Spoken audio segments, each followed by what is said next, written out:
Почитувани гледачи, добар ден. Од мало и немојкно дете со оштетен слух до зрела и едуцирана личност. Така протече дел од животниот круг на кичевчанката Александра Сталеска, која беше предводник на реформите во високото образование. Разговорот со неа упатува на незин личен осврт кон постигнатото.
Животот е чуден.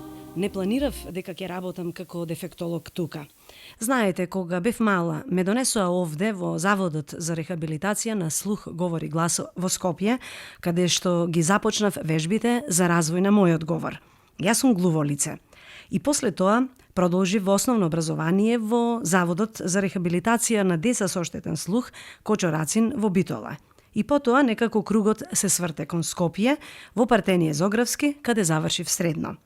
Бидејќи сакав да студирам, но за упис на факултетот ми фалеше, немав четврт степен, морав накнадно да го завршам. Кога ги завршив испитите од четвртиот степен, се запишав на Универзитетот Свети Кирил и Методи на Институтот за дефектологија, каде што и дипломирав.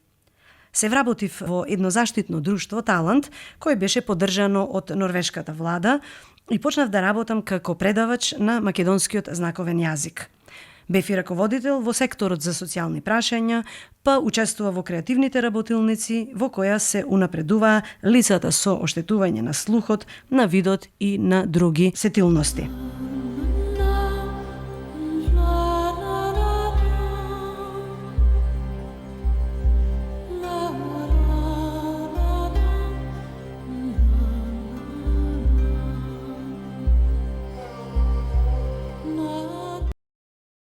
Го истрчав кругот, како малечка во предшколска возраст идев овде на рехабилитација. И еве ме денес како вработена. Чудно, зарем не? Малку помнам од тој период, дека спиев, јадев, вежбав. Мајка ми ме носеше од понеделник до петок, практично бев овде. Спиев во интернатот сама, да, без родителите. Мајка ми ке ме донесеше и ке ме оставеше, бидејќи овде имаше воспитувачи, а имаше и многу други глуви деца. Јас сум од Кичево.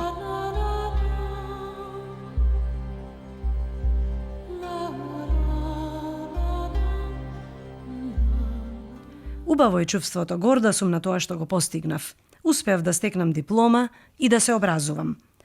И работата ми е убава. Мојата обврска како дефектолог е да им понудам активности на децата и секој ден со нив вежбам. Тие имаат оштетен слух и немаат ниту говор, а исто така не го знаат ниту знаковниот јазик. Моите активности се во тој правец.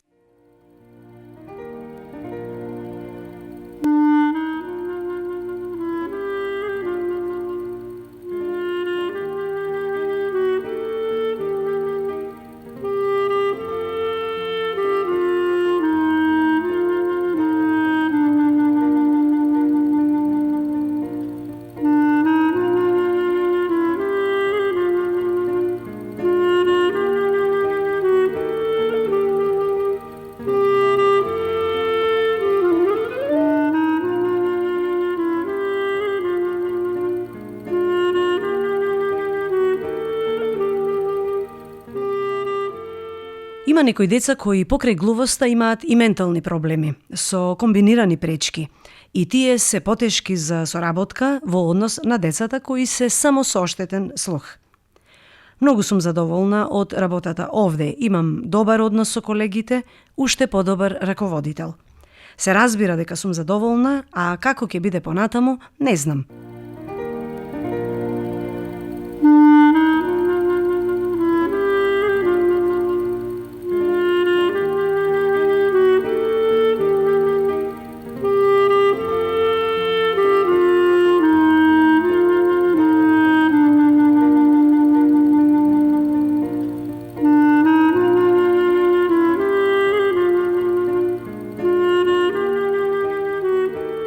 Со збор се разбираме, полека им зборувам и контактите со родителите или луѓето не ми се проблем. Ме разбираат. Ако детето од предшколска возраст не слуша 100% и не зборува, која друга комуникацијска можност ја имате, освен на знаковен јазик со раце? Мора да се применува и изразувањето со знаковниот јазик, кој е помошен при комуникацијата со глувото лице. Мислам дека тоа е најважно за нас.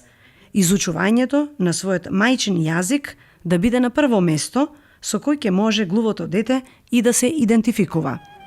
Ако македонскиот знаковен јазик не се изучува, како ние глувите ќе комуницираме, посебно дечињата?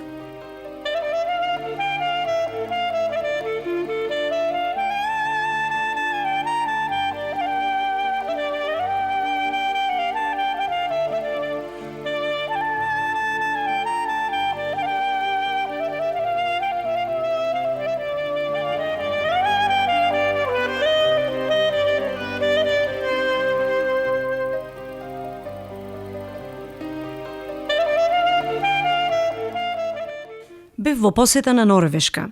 И таму не само што системот е поинаков, туку е и појак, понапредни се во однос на нашата држава. Например, кога родителите го носат детето на рехабилитација и вежби, таму и родителот е повикан задолжително да го изучува јазикот на своето глуво дете. Што значи, родителот го остава детето во школо или на часови по знаковен јазик и во исто време и родителите посетуваат по 1 час секојдневно настава на знаковен јазик. Норвешка им вели дека мора да поднаучат за да се разбираат со своите деца. Замислете како би живеело глувото дете дома кога ќе се врати, а не може да се разбере со мама и тато. Кај нас, во Македонија, не видов дека некој од родителите е добар познавач на нашиот јазик. Со еден збор, многу е значајно да се знае да се гестикулира.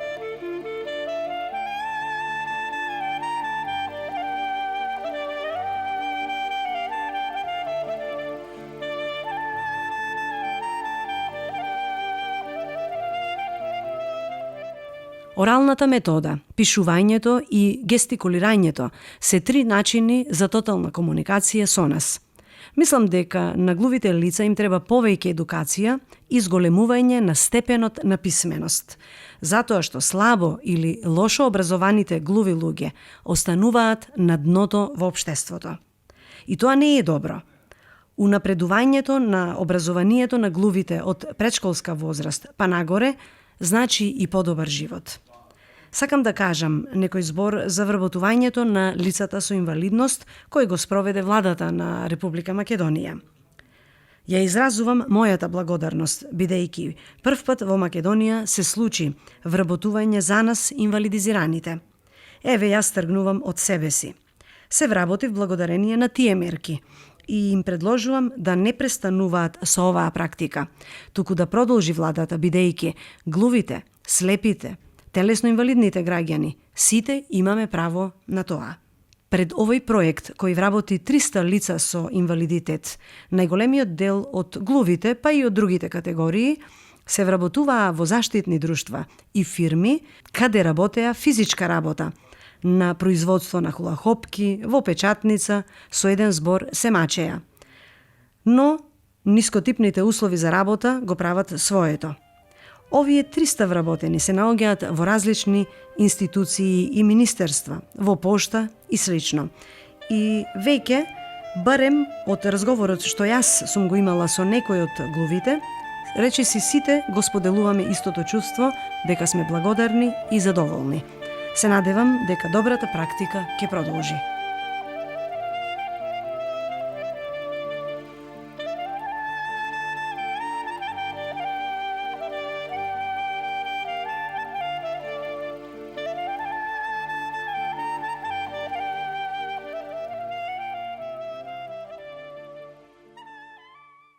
Мажена сум и имам еден син на возраст од 4,5 години. Лука, моето дете, слуша и зборува. Сите во семејството нормално се радуваа на мојот успех и вработување во оваа установа, која е стабилна во своето действување.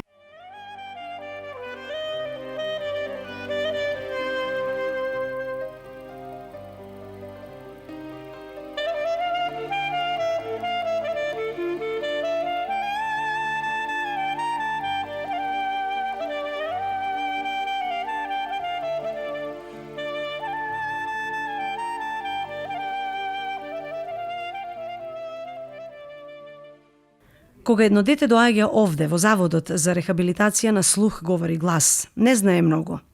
Јас со покажување полека му објаснувам како се покажува, како се презентира, на пример, буквата А на знаковен јазик, па именка што содржи, на пример, што ја содржи истата буква, на пример, авион, па како се покажува со раката авион.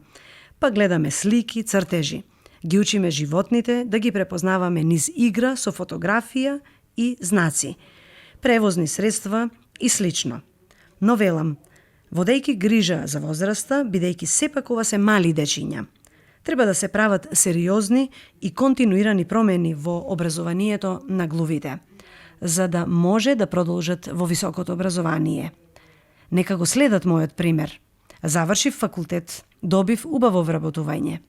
Има млади глуви кои дипломираа, мислам дека се околу 10 на број. И таа бројка расте. Знам дека еден глув дечко е магистер по мода и дизајн, имаме дипломирани сликари и вајари, информатичар и дипломиран економист. Не велам дека тоа е доволно. Што повеќе треба да се студира и напредува преку образование, да расте базата на високо образовани млади глуви лица.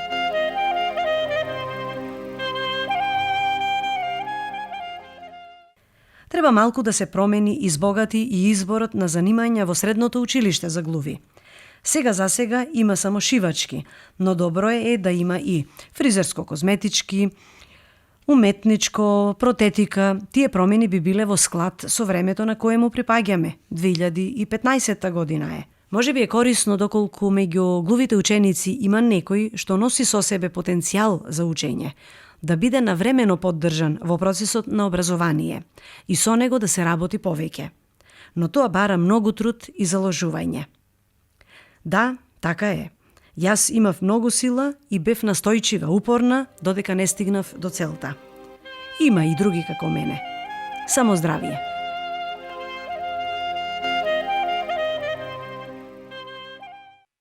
Глувите лица не можат да се пофалат дека сакаат да читаат литература.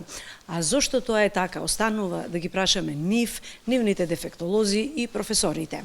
Но и авторите кои создаваат и пишуваат. Убаво е да се провнат низ тишината, како што тоа го направи еден млад по возраст, но многу зрел во споделувањето на чувствата.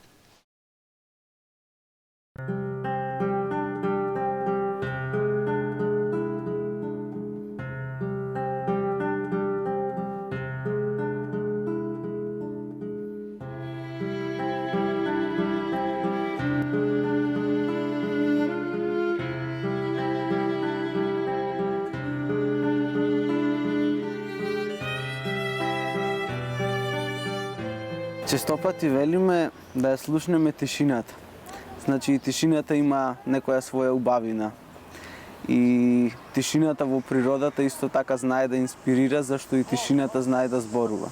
Затоа што природата е дарежлива, може би нешто скратила, ама па од друга страна овозможила, само таа знае зошто, овозможила тие луѓе преку другите сетила да можат многу повеќе и посензитивно да ја чувствуваат убавината и се она што нив ги обкружува.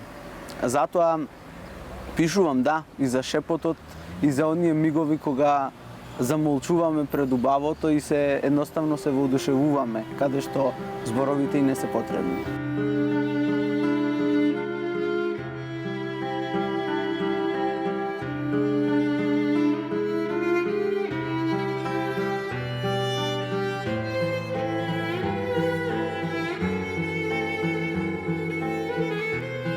Божилак на исконот е збирка песни што 4 години се создавани, значи од 2010 кога излезе првата моја стихозбирка Најхранливи зборови од детска душа дарови, по 4 години во 2014 ја објавив Божилак на исконот.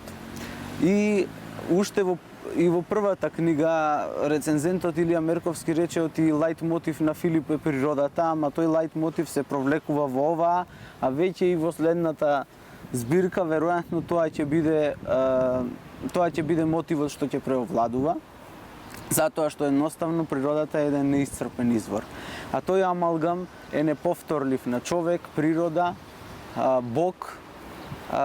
Сето тоа дава една сплотеност и само хармонијата помеѓу тие три сегменти овозможува нормално функционирање и живење. Затоа темите од природата како јас ја чувствувам и доживувам и ловењето, односно експресијата од она што го гледам. Тоа го содржат 20 песни во оваа збирка.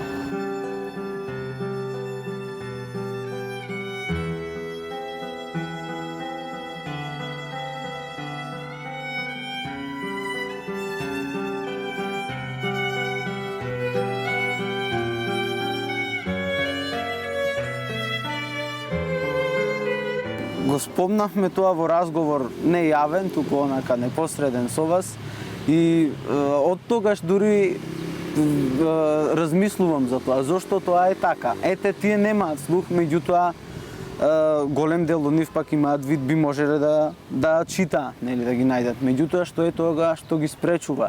Дали помалку можат така да почувствуваат? На средбите и на настапите во живо, еве и на скопската промоција на Божилак на исконот, после завршувањето најголемото богатство се токму тие насмевките, ама значи со рецитирањето сте допреле до нив, ама тоа го слушнале и го почувствувале со срцето и го слушнале. Што ќе стане кога во публика ќе имаме можеби гостин што не може да слуша и не може да го слушне тоа. Се прашувам, ние не можеме докрај да навлеземе во тој свет затоа што тоа за нас е непознато, ама веројатно некој отпор се јавува или не знам, некое лутење на зошто тоа кај нив да биде така. Некој отпор кон она ништо им се случило и токму тоа треба да ни биде мотив да се потрудиме како до нив да допре книжевноста и убавиот збор, затоа што факт дека сета уметност ја разубавува и човечката душа и го не надоградува и емоционално, меѓутоа и ментално.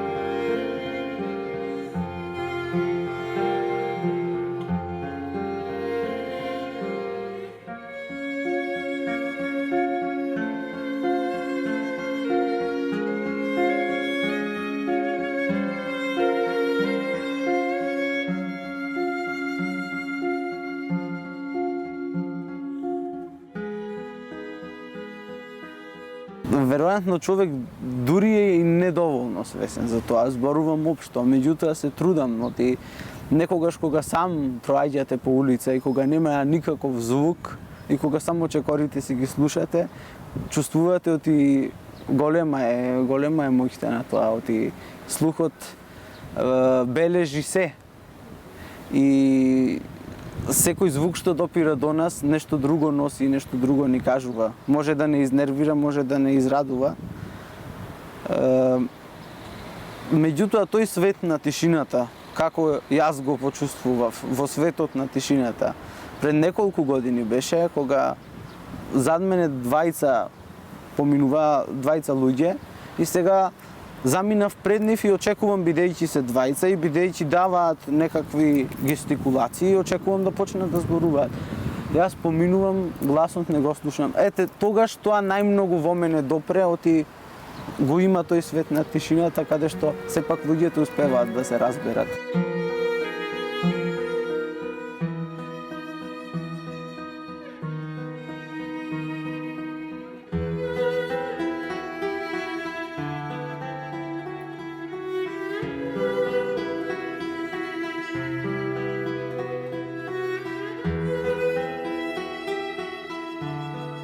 Мора да сме свесни сите што постоиме, создаваме, без разлика сите сме ние различни, да сме свесни оти постојат луѓе што се различни од нас и на поинаков начин различни од нас.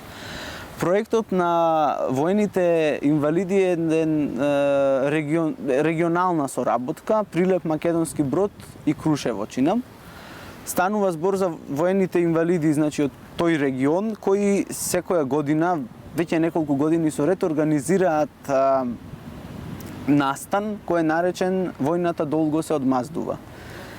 Се организира литературен конкурс, значи уште кога при крајот на основно образование бев учествував на тој конкурс и тогаш излезе наслов во еден прилепски весник, Филип ја објави војна на војната, но со зборови. Имавме можност, значи, да допреме до таа болка што тие луѓе ја чувствуваат токму и сите последици што се до крајот на животот, што ги направила токму војната. Тогаш ја разбирате таа различноста. Ќе видите многу различни луѓе со многу различни и тешки судбини. Понатаму продолжив да учествувам на тој конкурс, се печати збирка и до ден денеска, можеби не секоја година веќе не учествувам, меѓутоа секако дека искрено го поддржувам тоа, за да се покаже свесноста. Планината шепоти. Кога да ја погледнеш, таа убавина точи. Напролет зеленилото, налето ладовините, на есен боите, а во зима заледените езера, планинските очи. Да, тоа е таа, планината, чија убавина нема крај. Со сите своји убавини, таа е природен рај.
Дури и за оние што го имаат и видот и слухот, некогаш сакаат во една поинаква форма да ја доживеат песната, литературата.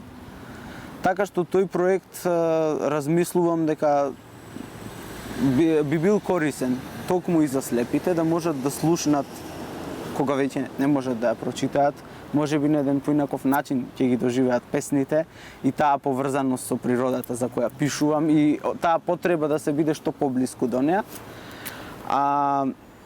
Исто така, значи планирам да биде снимено CD, на кое што во аудио форма, во кое што ќе бидат изрецитирани моите песни. Ќе ги изрецитирам јас заради тоа што посакувам автентично да го пренесам. Уште еднаш да допрам прво јас до себе, кога сум ги пишувал, да се навратам на тие чувства и од срце да им ги пренесам. Токму така. Се надевам оти до крајот на година ќе успееме да го направиме тоа. Таа може со величественост да се докаже. Но шепоти.